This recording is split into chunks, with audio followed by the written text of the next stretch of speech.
স্থলবন্দর দিয়ে বাংলাদেশ থেকে তৈরি পোশাক, প্রক্রিয়াজাত খাদ্যপণ্য সহ অন্তত ৭ ধরনের পণ্য আমদানিতে নতুন নিষেধাজ্ঞা জারি করেছে ভারত। শুধু ভারতের নভোসেবা ও কলকাতা সমুদ্র বন্দর ব্যবহার করে দেশটির আমদানিকারকরা বাংলাদেশ থেকে তৈরি পোশাক আমদানি করতে পারবেন।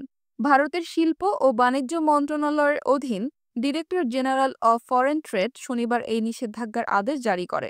সেখানে বলা হয়, কোনো স্থলবন্দর দিয়ে বাংলাদেশ থেকে কোনো ধরনের পোশাক পণ্য ভারতে ঢুকতে পারবে না।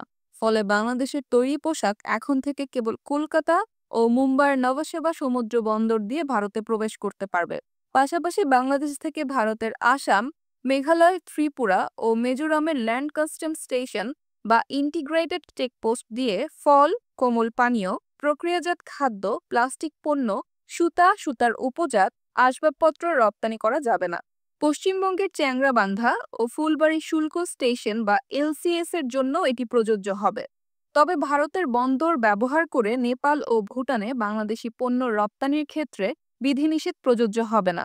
বাংলাদেশ স্থলবন্দর দিয়ে ভারতীয় সুতা আমদানিতে নিষেধাজ্ঞা আরোপের ১ মাসের মাথায় ভারতের এই পাল্টা নিষেধাজ্ঞা এলো, যা তাৎক্ষণিকভাবে কার্যকর করার কথা বলেছে দেশটির বাণিজ্য মন্ত্রণালয়।